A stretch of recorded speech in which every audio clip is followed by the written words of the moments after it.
Hello my friends, welcome to my channel Life with Lisette. In today's video, we're going to talk testimony, we're going to talk sobriety, and we're going to talk what life has been like after becoming sober.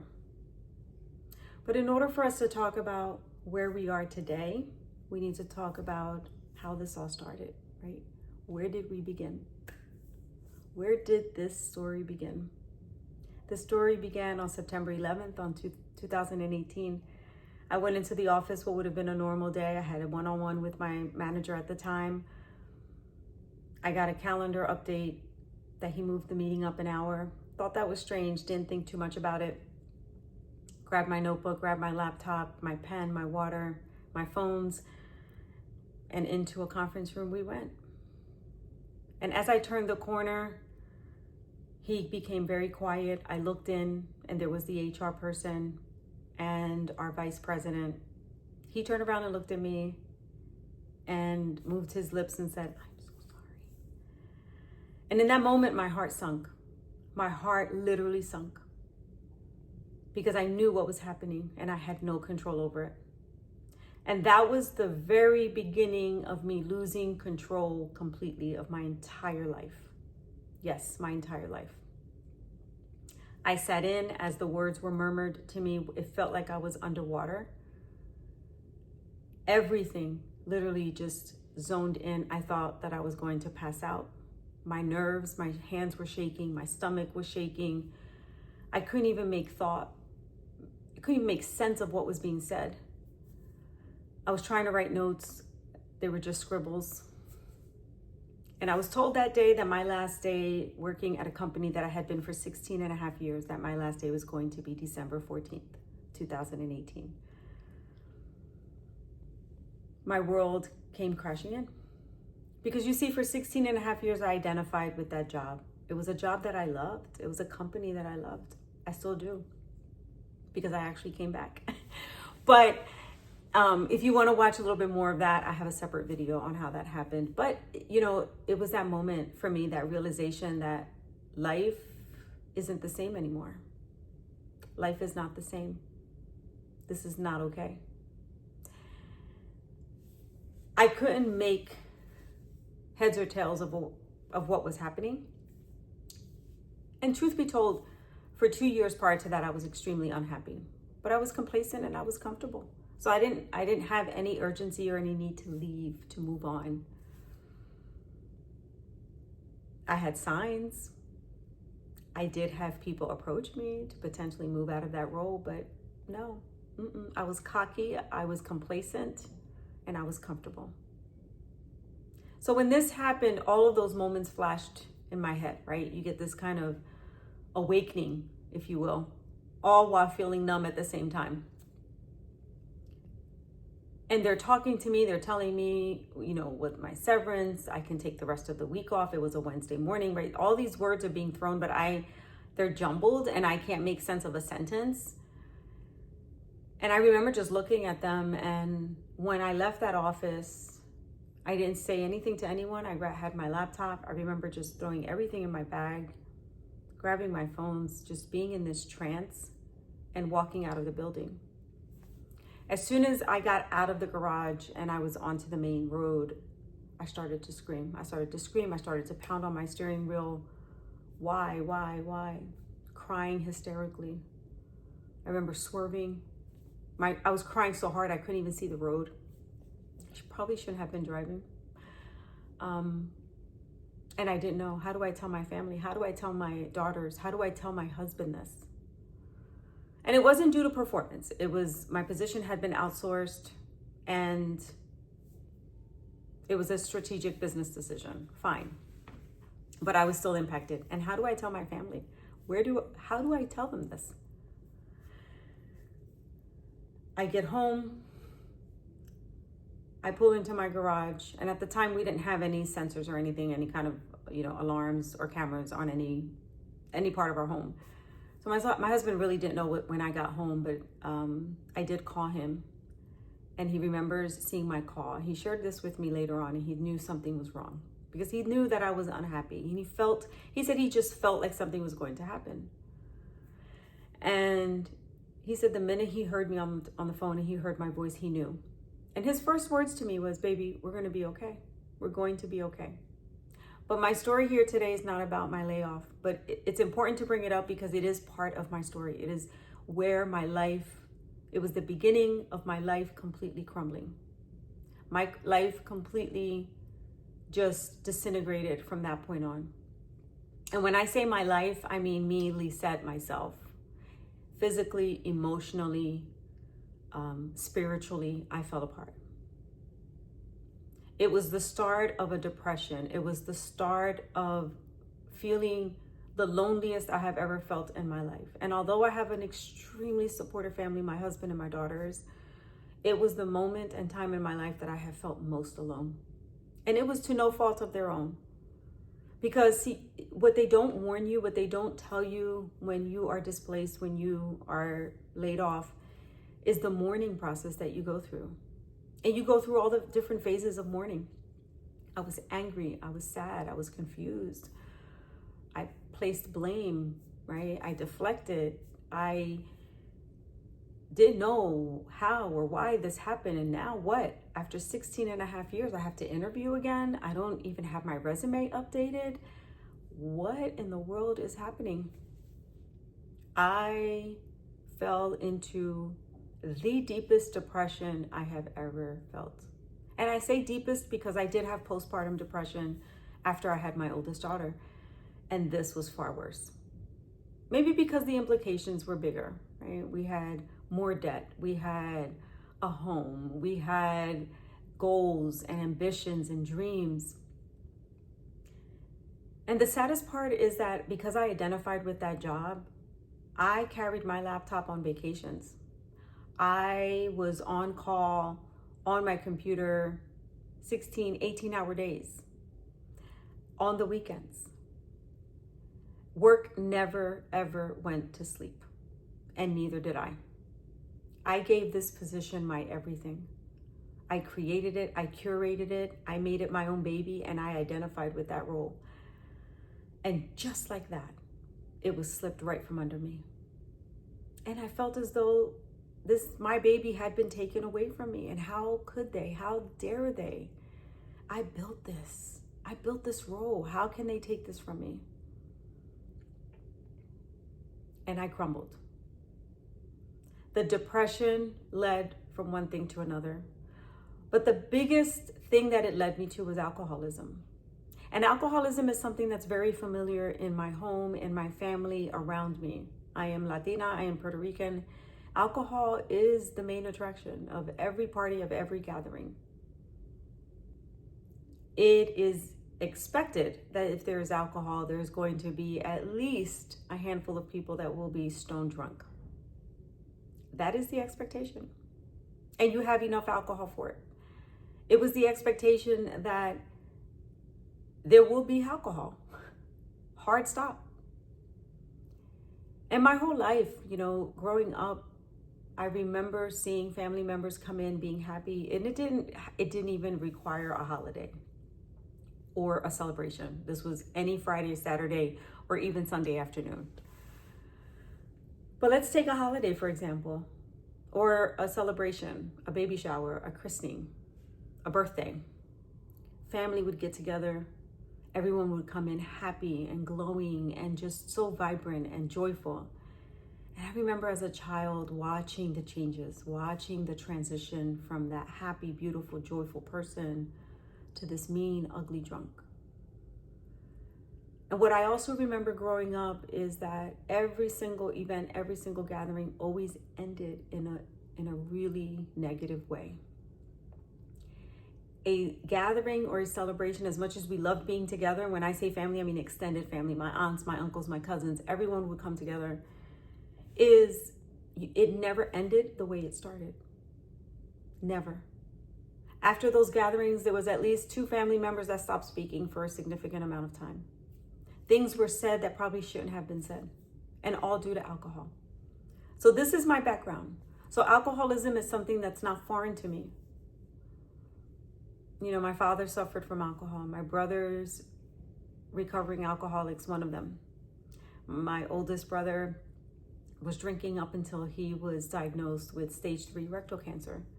So alcoholism is something that's very familiar to me. I just felt Lisette's in control. I've always been known to be in control, to be stern, to embody and empower that. I would never have thought of myself as an alcoholic. Never. I labeled myself, I took on that label that a lot of people talk about, and I called myself a functional drunk at times. Because I could drink, I could go out for social events for work, right? Happy hours was a thing. We would go out, we would drink. I would drink, get home 10, 11 o'clock at night, get up at 5 and do it all over again the next day. Drink again. I considered myself a functional drunk. I remember some of those nights going to bed, waking up and still not feeling sober and bragging about it. Going to work saying, I think I'm still drunk from last night. Laughing about it. It was normal. You know, it's very hard this day and age to go anywhere and with alcohol not being the center focus. You know, alcohol is glamorized for women especially. And I didn't want to feel like an outsider. I didn't want to feel like that person that wasn't blending in and wasn't a good time. So even if I didn't want to drink, I drank. And that was the norm, both at home, my family life, my friendship circle, and especially at work. When this happened to me, when I got laid off, I thought, what now? Now, in my whole journey of me drinking, I had been drinking for a very long time. My whole journey of drinking, I was never known to take shots. Everyone knew Lisette was down to drink, but we're not doing shots with her. What I would do is I would ask for a shot glass, pour some beer in it, and drink that as my shot. But doing shots, mixing drinks was not something that I was ever interested in. Then I got laid off. And I felt my world caving in. The heart palpitations, the anxiety, the nervousness, the not being able to sleep, not being able to eat. And when I ate the wrong things. How am I going to cope? I went from working 12, 14-hour days to now doing nothing. That's a hard adjustment.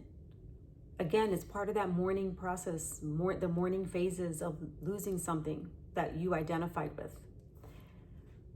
I also remember testing myself and saying, I've never taken a shot, so I wonder what would happen if I do. I was 49 years old. My layoff, my last day at my employer was December 14th, 2018. And I tested myself. I tested myself to see how well I would do with a shot. Because I figured no one would notice it, no one would expect it, because Lisette doesn't do shots. I remember being nervous about it, and I had a bottle of Cafe Patron. We still have a shelf with alcohol. I'm not tempted by it at all, but I went into that shelf and I took a shot of Patron so that I could sleep, so it could help me sleep. I took it, I went to bed. The next day I felt fine. I thought, I didn't sleep great, but I feel a little bit less edgy. So I thought. So the next night I took another shot. And it progressed.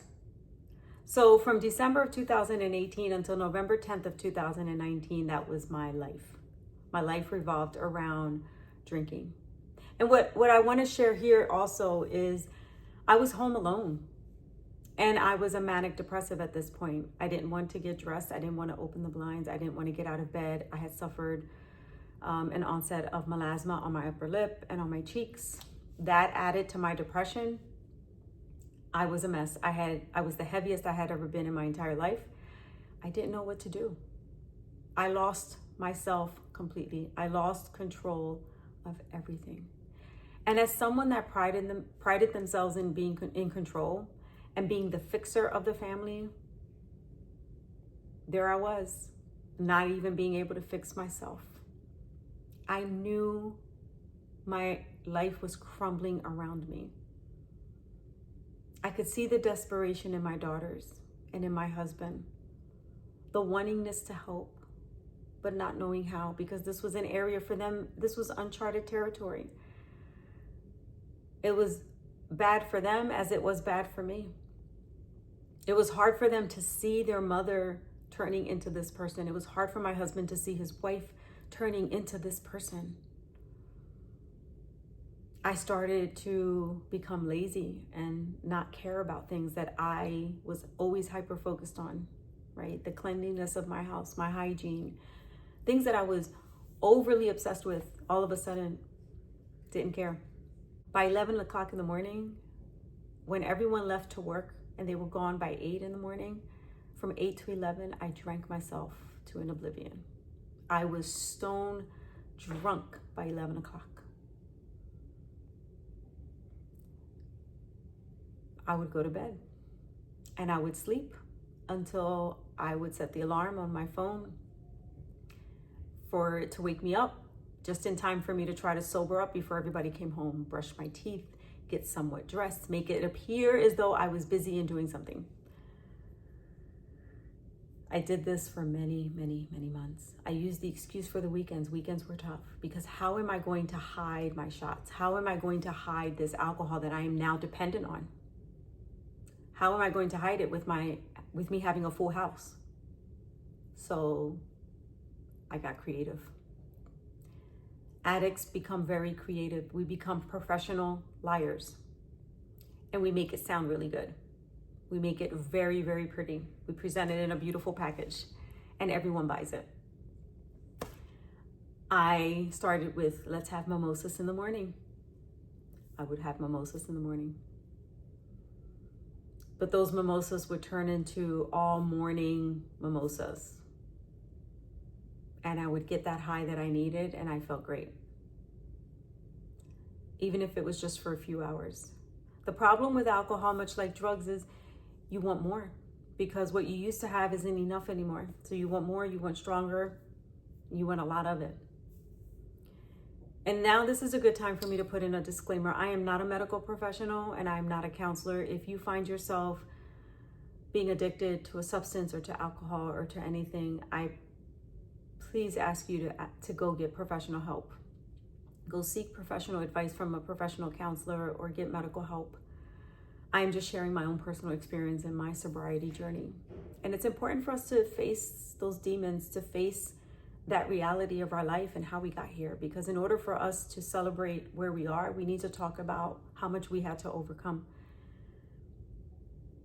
And so I became this semi-functional drunk when I really didn't have to be. I would not leave my house.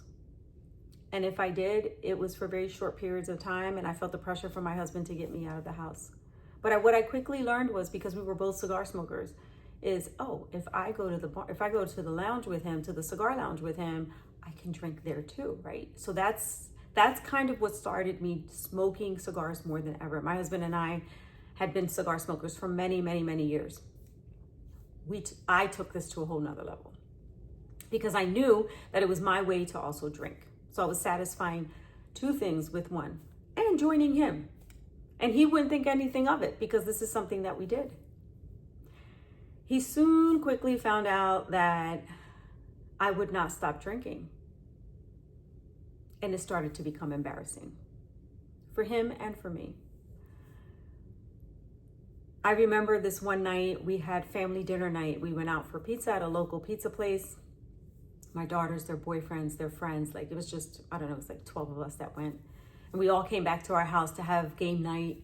We were all excited. And of course, as every Friday night, I would go and get, 10 to 12 bottles of wine because my husband and I would drink them all week. I started to have wine with every single meal at dinner. That was also my way of getting my fix in. We would have mimosas in the morning during the weekends, and then during the week at night, we would have wine with dinner. This one night we had Friday night, it was game night. And there was this particular game, I can't remember the name of it, but there was one, it's part of the game where you have to put your head down and then the person who's running the game does something, I can't even remember. The moral of the story is, when I put my head down, it was only supposed to be for a few seconds, I stayed asleep. I passed out at our kitchen table. My daughters were screaming. my husband was shaking me. And I remember barely opening my eyes, and the room was spinning, and the disappointment in my husband's face. But he also felt so horrible for me because he felt like he couldn't help me in that moment. And he's like, baby, please come, let's go to bed. Let's just go to bed. Let me take you to bed. That moment you would have thought would have kind of made it be the turning point, but it wasn't. It wasn't. This went on for a long time. It got to the point where I woke up drinking and I went to sleep drinking. And at this point, I wasn't even hiding it anymore. I didn't feel the need. My husband was scared. My daughters were scared. They wanted to do a semi-intervention, if you will. And I said, it was the morning of November 10th. It was a Sunday morning breakfast. And I had been thinking about and talking about this in my own head and writing and journaling for a week now.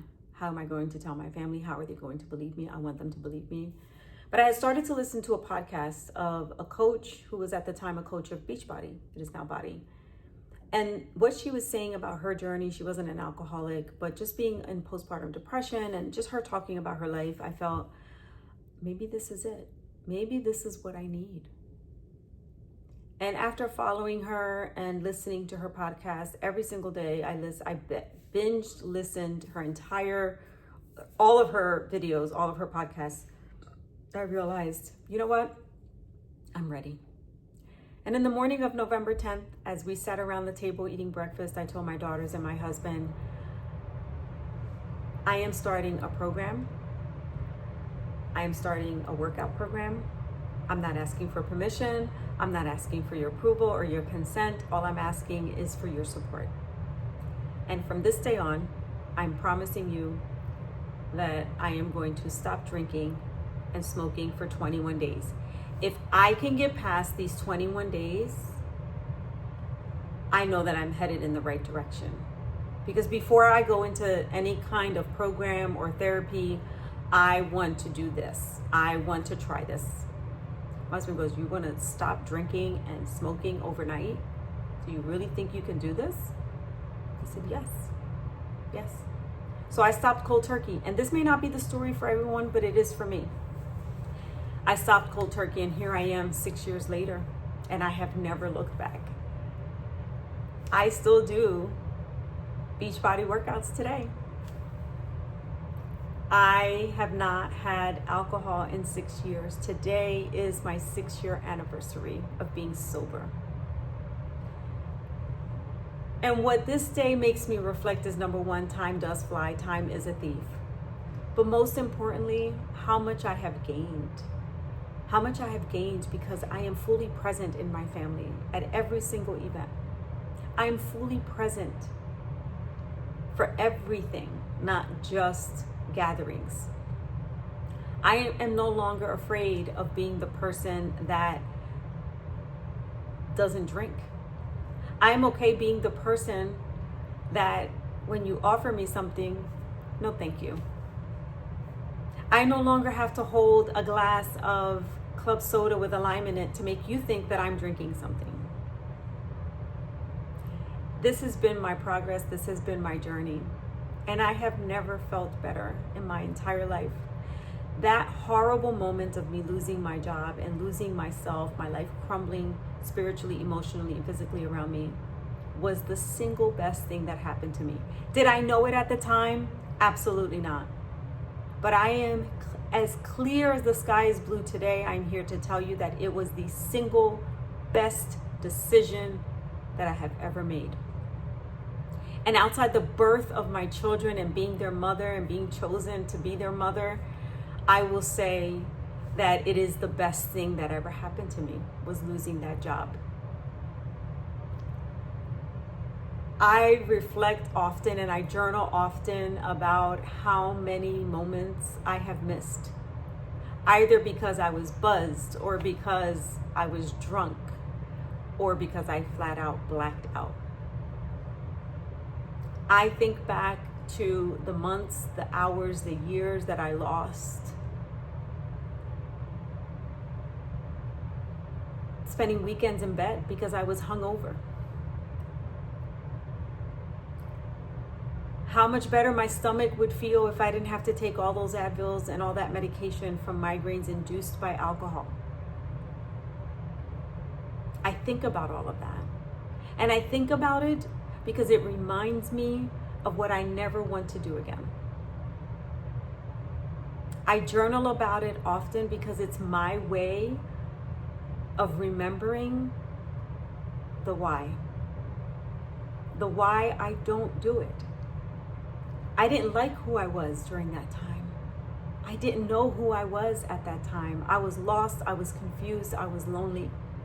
And I stand here before you today, 6 years later, 55 years old, being the strongest, the healthiest, and the best version of myself, for my husband, for my daughters, and now my granddaughter.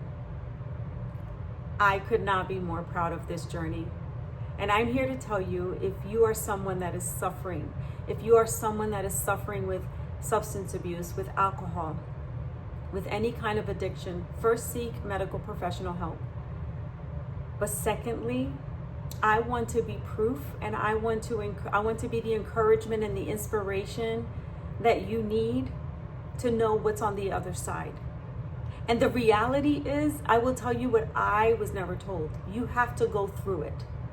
Because what I know for sure today is that these things don't happen to you, they happen for you. Yes, they happen for you. But you have to go through it. You have to go through all of it. The dark, the ugly, the bad, the sad, the lonely. You have to go through that in order for you to come out on the other side. And I am proof of what that other side is. That is my sobriety anniversary journey. I am so happy that I got to share it with you. It's an emotional day for me. I have been crying off and on because being sober is not easy in this world today. Alcohol is the center of a lot of what we do. But over time, you will get stronger. Over time, you will no longer have to make excuses. Over time, you will stand firm and anchor yourself in your own truth, in your own value, and in your own hard work of your journey. Because that is where I am today. That is all that I have for you on this anniversary date of my celebration of 6 years of soberness. Thank you for being here. Thank you for listening. Don't forget to hit like, comment, and subscribe. Comment below, share your journey, inspire others. Let's inspire each other. We're not in this alone. There are a lot of us out here that are doing this. Let's create a safe community of sobriety, of intention, and what's on the other side. Thank you for listening. Thank you for being here. And until the next one, adios.